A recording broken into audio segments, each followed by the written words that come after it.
मेरे साथ एक और फ्रेंड थे, वो भी सेम कंपनी में हायर हुए माशाल्लाह से। उनको भी वर्क परमिट कंपनी ने इशू कराया था, लेकिन वो सऊदीया से आए थे तो उनका प्रोसेसिंग टाइम थोड़ा कम रहा। तो ये भी डिपेंड करता है कि जब आपको वर्क परमिट मिल रहा है वो तो किस कंट्री में आप हैं उस।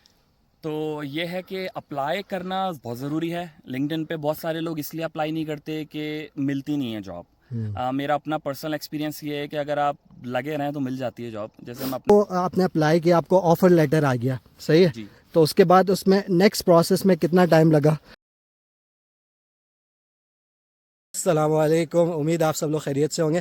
भाई अभी हम लोग आए हुए हाइकिंग पे, काफ़ी लड़कों का ग्रुप था, लेकिन क्योंकि मुझे भाई यहाँ पे मिले जिनका नाम है रज़ा, और ये आए हैं वर्क परमिट पे मूव हुए, तो मैंने सोचा क्यों ना इनसे जो है थोड़ी इन्फॉर्मेशन ली जाए रज़ा भाई से, वर्क परमिट के हवाले से, जो लोग आना चाह रहे हैं कनाडा में, क्योंकि बड़ा इंटरेस्ट है। तो हम लोग चलते चलते, अगर आपको थोड़ा सा आवाज़ का, क्योंकि मेरे पास माइक नहीं है, प्रॉब्लम हो तो माजरत, लेकिन ये कि आपकी इन्फॉर्मेशन के लिए सोचा रज़ा भाई से बात करें। रज़ा भाई चलें, थोड़ा चल चलते बनाते हैं, आप थोड़ा सा इंट्रोडक्शन बता दें कि आप कहाँ से आए और आपने किस तरह कौन से वीज़े पे अप्लाई किया, ज़रा अपना इंट्रोडक्शन दे दें। मैं कनाडा आने से पहले मलेशिया में होता था, तो मलेशिया में जॉब करता था, वहाँ पे भी वर्क परमिट पे। और कनाडा पे मैं वर्क परमिट पे आया हूँ, कंपनी क्लोज वर्क परमिट पे।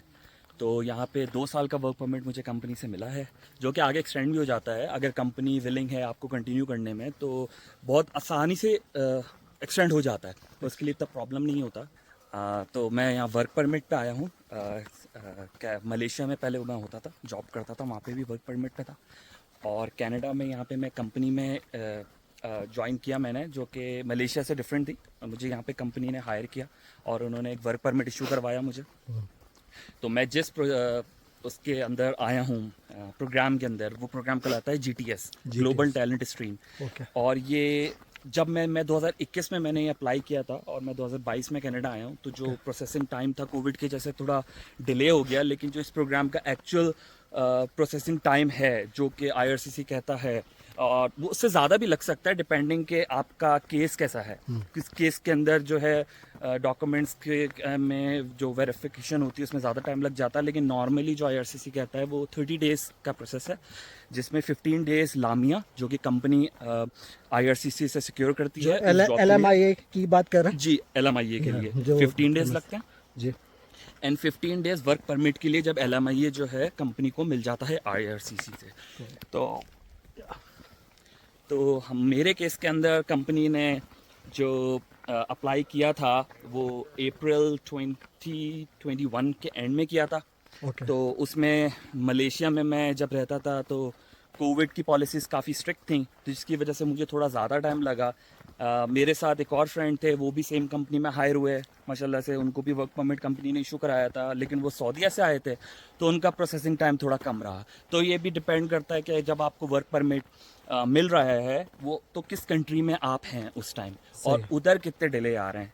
लेकिन नॉर्मली अगर कंट्री में प्रोसेस फास्ट हैं तो आपको 30 डेज़ के अंदर जो है वर्क परमिट इशू हो सकता है। सही। अच्छा, पहले रज़ा भाई ये बताएं कि आपने अप्लाई कैसे किया था और कहाँ से किया था और किसके लिए किया? अच्छा, तो मैं नॉर्मली जो जॉब्स अप्लाई करता हूँ लिंक्डइन पे ही करता हूँ, और मेरी प्रैक्टिस है कि मैं अप्लाई करता ही रहता हूँ। सही है। तो जॉब करनी हो या ना करनी हो, लेकिन इससे ये कि आपको पता पड़ता है मार्केट में कितनी जॉब्स अवेलेबल हैं, और अगर कोई जॉब आपको अपॉर्चुनिटी अच्छी दिखती है, कोई कंपनी वीज़ा दे रही है, अगर आपको ज्वाइन नहीं भी करना तो वो दूसरों के लिए काफ़ी बेनिफिशियल रहता है कि वो लोग ज्वाइन करके इंटरव्यू दे के वो कंपनीज ज्वाइन कर सके, दूसरे मुल्क जा सकते हैं। सही। तो मैंने लिंक्डइन पे उस जॉब की एक पोस्ट देखी, और वो इनिशियली उन्होंने लिखा हुआ था रिमोट वर्किंग है।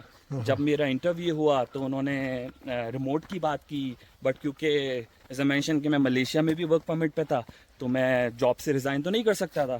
तो आई सेड कि मुझे जो रिमोट वर्किंग तो नहीं, मैं कनाडा आना चाहता हूँ। सो वो कंपनी ने कहा कि ठीक है, हाँ वी कैन डिस्कस दैट। सो फिर एक हफ्ते के बाद उन्होंने इंटरव्यू रखा सारी मैनेजमेंट से, और जब इंटरव्यू हो गया तो उसके बाद they actually offered me a job, अच्छा। और जॉब ऑफर मिलने के बाद they started a process. Okay. तो जब मुझे जॉब ऑफर मिल गया, उन्होंने स्टार्ट किया प्रोसेस, तो पहले सबसे पहले जो GTS प्रोग्राम के अंदर जो फर्स्ट स्टेप होता है वो कंपनी को LMI अप्रूव करना, LMI की अप्रूवल लेनी होती है IRCC जो कि कंपनी करती है। अब उसका जो प्रोसेस है वो मुझे इतना डेप्थ में नहीं पता क्योंकि वो कंपनी ही करती है, एज अ इंडिविजुअल आप नहीं कर सकते। LMIA के लिए अप्लाई करती है जी, क्योंकि LMIA कंपनी IRCC को रिक्वेस्ट करती है कि हमें ये बंदा चाहिए, और IRCC लेबर को मार्केट को असेस करती है कि जिस पोजीशन के लिए आप बंदा बुला रहे हैं बाहर से, क्या उसके बंदे अवेलेबल हैं कनाडा में या नहीं। अगर अवेलेबल हैं कनाडा में तो ऑब्वियसली बात है कि वो रिजेक्ट हो जाएगी लामिया की अप्रूवल ना, LMIA जो होती है। और अगर वहाँ पे बंदा नहीं है इतना अवेलेबल तो फिर उसकी एक्सेप्टेंस के चांसेस ज़्यादा हो जाते हैं। बट क्योंकि ये एक बहुत ही स्टैंडर्ड डेफिनेशन है जो कि हर कोई बताता है, लेकिन जो मेरा पर्सनल एक्सपीरियंस रहा है, मैंने और लोगों को भी देखा जो वर्क परमिट में आए, मैंने ऐसे लोगों भी देखे जो प्रोजेक्ट मैनेजमेंट की पोजीशन पे आए और उनको लामिया अप्रूव हुआ, जबकि प्रोजेक्ट मैनेजमेंट की पोजीशन जो है वो ऐसी पोजीशन है जो आपको कनाडा में इजीली बंदा मिल सकता है। तो यहाँ पे जब आप इवन उस फील्ड में भी काम कर रहे हैं जिस फील्ड का बंदा वाइडली अवेलेबल हो कनाडा में, तो नॉट नेसेसरी कि लामिया जो है रिजेक्ट ही होगी। मैंने बहुत सारे ऐसे केसेस देखे हैं जिसमें लामिया अप्रूव हुई है। डिपेंड्स कंपनी कि किस तरीके से केस फाइल करती है IRCC को, और अगर कंपनी ने अच्छा कंसल्टेंट हायर किया हुआ है और अच्छे तरीके से डॉक्यूमेंटेशन सबमिट किए तो बहुत हाई चांसेस होता है अप्रूवल के। तो ये है कि अप्लाई करना बहुत ज़रूरी है। लिंक्डइन पे बहुत सारे लोग इसलिए अप्लाई नहीं करते कि मिलती नहीं है जॉब। मेरा अपना पर्सनल एक्सपीरियंस ये है कि अगर आप लगे रहें तो मिल जाती है जॉब। जैसे मैं अपना एक एक्सपीरियंस बताता हूँ कि मैंने 2013 के अंदर पाकिस्तान से अप्लाई करना शुरू किया जॉब बाहर के लिए, और एक मेरी जॉब हुई डेनमार्क में एज अ रिमोट वर्कर। उस कंपनी के लिए मैं 8 महीने वेट किया मैंने, और हर महीने में फॉलोअप डालता था और वो ये बोलते थे हम न्यू प्रोजेक्ट के लिए वेट कर रहे हैं, और 8 महीने के बाद मुझे जॉब मिल गई। So you have to keep trying और आपको मिल जाएगी जॉब। बहुत सारे लोग गिव अप कर देते हैं। तो कनाडा के लिए भी ये है कि बहुत सारी जॉब्स जिसके अंदर रिमोट वर्किंग लिख के यू हैव टू अप्लाई, और जब आपका इंटरव्यू हो तो यू कैन आस्क के अगर वो बुला सकते हैं। और आजकल जो मैंने देखा है IRCC ने वर्क परमिट के लिए जो पॉलिसीज़ हैं बहुत फ्लेक्सिबल की हुई हैं, आसान की हुई हैं, तो बहुत हाई चांसेस हैं मेरे हिसाब से this is the best time to apply for the work permit even for the immigration. सही। और कहाँ अप्लाई कर सकते हैं लोग, के कौन से प्लेटफॉर्म्स पे आप क्या रेकमेंड करेंगे? देखिए, मैं पर्सनली तो लिंक्डइन यूज़ करता हूँ ज़्यादातर।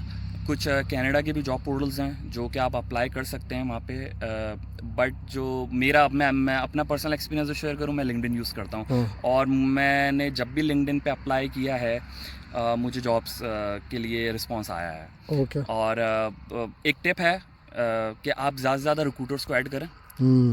जितने रिक्रूटर्स ऐड होंगे, क्योंकि रिक्रूटर्स जब जॉब के लिए बंदा देखते हैं लिंक्डइन पे या कहीं और पे, वो अपने सर्कल में देखते हैं। तो जब लिंक्डइन के उनके सर्कल में आप हो गए तो हाई चांसेस है कि वो आपको अप्रोच करेंगे। मतलब आप कनाडा के रिक्रूटर्स को एक्सेप्ट वो करेंगे।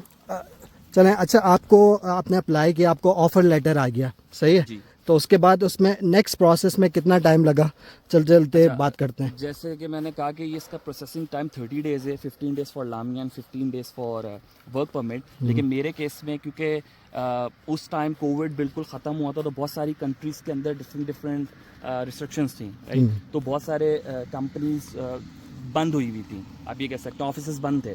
तो उसके अंदर जो लामिया है उसमें 30 डेज़ लगे, क्योंकि यहाँ पे भी बैकलॉग लगा हुआ था। और आफ्टर अ मंथ मेरा वर्क परमिट एप्लीकेशन फ़ाइल हुई। अच्छा, वर्क परमिट एप्लीकेशन फ़ाइल होने के 1 महीने के बाद मुझे रिक्वेस्ट आ गई बायोमेट्रिक सबमिशन की। बट क्योंकि बायोमेट्रिक्स जो है मलेशिया में BFS डिपार्टमेंट लेता है, कहाँ चली गई ना डिपार्टमेंट लेता मलेशिया में, तो वो बंद था कोविड की वजह से, जो मलेशिया की इनकी पॉलिसीज थी। उसके बाद वो ओपन हुआ है सितंबर में। अच्छा। तो सितंबर में मैंने बायोमेट्रिक्स दिया है, और उसी 1 महीने के अंदर मेरा मेडिकल हुआ, सब कुछ हुआ, और अक्टूबर में मुझे वीज़ा इशू हुआ। अच्छा, और आपने अप्लाई किया था मलेशिया से? जी, मैंने मलेशिया से अप्लाई किया था। और इस तो कनाडा आने में कितना टाइम लगा आपको, क्या पूरे प्रोसेसिंग में सारी? मैंने अप्रैल के एंड में मुझे हायर किया, तो मई से प्रोसेस स्टार्ट हुआ है। तो मई, जून, जुलाई, अगस्त, सितंबर, तो ये समझे 5 मंथ्स लगे मुझे वीज़ा इशू होने में। कौन सा ईयर था? 2021। 2020 सही है। बट अभी कम होगा क्योंकि जैसे मैंने बताया कि बहुत सारे ऑफिसेज बनते हैं कोविड की वजह से, पोस्ट कोविड की वजह से। सही है। अब प्रोसेस ज़्यादा फास्ट हो गए हैं क्योंकि बैकलॉग्स भी क्लियर हो गए हैं, अब सारे ऑफिसेज भी खुले हुए हैं, सब चीज़ बैक टू नॉर्मल हो चुकी है। तो मेरे हिसाब से अब जो मुझे 5 महीने 2021 में लगे, अब मेरे हिसाब से वो 2 to 3 मंथ्स से ज़्यादा नहीं होना चाहिए। 2 to 3 months सही है। और कोई सजेशन जो वर्क परमिट पे कनाडा आना चाह रहे हैं उनके लिए?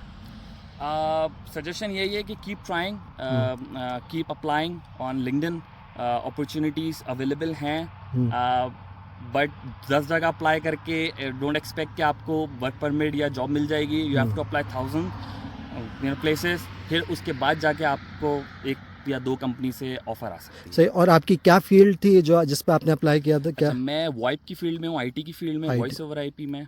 ओके मैं उसमें जी। ओके। तो माशाल्लाह हमारे इंडिया पाकिस्तान से बहुत लोग हैं आईटी में, तो स्पेशली साउथ इंडिया से जो भरे पड़े हैं और वो आना भी चाहते हैं। तो वो आईटी आप समझते हैं एक ऐसी फील्ड है जो आपको, मतलब IT one of the fields है ना। Exactly, and specially the Alberta, ये अब ऑलरेडी अपना डाइवर्स कर रहे हैं ऑयल एंड गैस से, तो ये आईटी इन फ्यूचर, आईटी के यहाँ काफ़ी ऑफिसेज और अपॉर्चुनिटीज होंगी। बिल्कुल। अच्छा, आपने चलते हैं थोड़ा सा, वो आपने बताया था अल्बर्टा में आके कौन से, अभी आप मुझे बता रहे थे ऑफ कैमरा, आपने प्रोग्राम के लिए अप्लाई किया था। अच्छा, क्योंकि जब मैं वर्क परमिट में आ गया तो कनाडा जब मैं आया था 2021 में, जब अप्लाई हुआ 2022 में आया, तो 2021 में जो मुझे वर्क परमिट इशू हुआ था वो 2 साल का हुआ था। लेकिन जब मेरा वर्क परमिट इशू हो गया उसके कुछ महीने बाद आईआरसी ने अनाउंस किया कि अब 3 साल का वर्क परमिट है। तो जो न्यू लोग आ रहे हैं उनको 3 साल का वर्क परमिट मिल जाएगा, विच इज़ गुड। बट मेरे पास इतना ज़्यादा टाइम नहीं, क्योंकि मैं 1 साल ऑलरेडी स्पेंड कर चुका हूँ, आई ओनली हैव 1 ईयर। तो मैंने पीआर के लिए अप्लाई किया। जब पीआर के लिए अप्लाई किया तो आप अप्लाई जब करते हैं एक्सप्रेस एंट्री के अंदर, तो वहाँ पे पॉइंट बेस्ड सिस्टम होता है, और क्योंकि काफ़ी लोगों के लिए बड़ा टफ होता है, क्योंकि बहुत सारे लोग जब अपने पॉइंट्स कैलकुलेट करते हैं तो गिव अप कर देते हैं कि अभी कट ऑफ चल रहा है 485, 490 और हमारे तो 410 बन रहे हैं। मेरे भी ऐसे ही बन रहे थे 410। तो मैंने भी सोचा कैसे होगा। फिर ये है कि मुझे, क्योंकि 1 साल कनाडा में हो गया था, वर्क एक्सपीरियंस मेरा हो गया था 1 साल का, तो उसके बाद मेरा 481 पॉइंट्स बन गया। अच्छा। लेकिन उसके बाद भी मेरा कट ऑफ में नहीं आ रहा। जो कट ऑफ चल रहा है अभी भी, आई थिंक 485 चल रहा है, तो अभी भी अगर मैं देखूं तो मेरा नाम नहीं आता। तो उसके और भी तरीक़ेकार होते हैं जो बहुत सारे लोगों को नहीं पता होते, लेकिन जब आप एक्सप्लोर करने की कोशिश करते हैं तो मिल जाते हैं। तो मेरा सजेशन है, जो लोग अल्बर्टा में वर्क परमिट का सोच रहे हैं आने का, तो वो आएँ जॉब पे यहाँ पे, और उसके बाद अल्बर्टा, या फिर इवन उनको जॉब भी मिल जाती है अल्बर्टा में, और अगर वो आपको वर्क परमिट स्पॉन्सर नहीं कर रहे तो आप क्या कर सकते हैं कि एक्सप्रेस एंट्री में प्रोफाइल बनाने के बाद अल्बर्टा टेक पाथवे प्रोग्राम है जो कि only for the express entry people के लिए है, और उसके अंदर बहुत सारी नॉक्स हैं। So you have to check कि आप जिस फील्ड में हैं उसकी नॉक उसके अंदर एलिजिबल है कि नहीं। और उसमें उसकी रिक्वायरमेंट ये है कि आपके पास अल्बर्टा की 1 साल की मिनिमम जॉब ऑफर होनी चाहिए। Not necessary you have to work in Alberta, आपके पास जॉब ऑफर भी हो, इट्स इनफ, जो कि आप जिसकी बेसिस पे अल्बर्टा टेक पाथ में हम अप्लाई कर सकते हैं। और वो उसका प्रोसेस बहुत फास्ट है। जैसे मैंने जब अप्लाई किया था तो मुझे 10 डेज में नॉमिनेशन आ गई थी, और नॉमिनेशन का आपको 600 पॉइंट्स मिलता है। अच्छा। जो कि मेरे पॉइंट 481 से हो के 1000 प्लस हो गया out of 1200 permanent resident PR के लिए। एग्जैक्टली।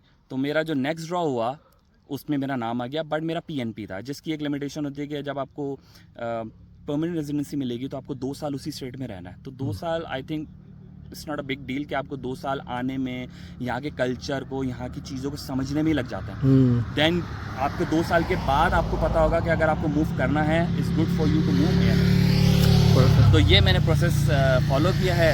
इसमें है कि मुझे ITA भी आ गया है माशाल्लाह से, और ये कि अभी मेरा प्रोसेस चल रहा है। So hopefully with in 1 or 2 months मेरी PR भी आ जाएगी इंशाल्लाह ताला जी। अच्छा, एक और इन्फॉर्मेशन ये है कि जो PR के लिए अप्लाई कर रहे हैं और उनके पास अल्बर्टा की जॉब ऑफर नहीं है, तो वो टेक पाथ में हम अप्लाई नहीं कर सकते। तो अभी रिसेंटली मेरे एक फ्रेंड हैं जिन्होंने अप्लाई किया, और मुझे भी उस प्रोग्राम के बारे में पता, स्केचुअन SINP, उसकी रिक्वायरमेंट में के लिए कोई जॉब ऑफर आपको चाहिए नहीं, आपको कनाडा में होना ज़रूरी नहीं है। So that is very good for those people जिनके पास कनाडा की जॉब ऑफर नहीं है और इनके पॉइंट्स बेस कम है, और उसका जो क्राइटेरिया है वो भी इतना टफ नहीं है।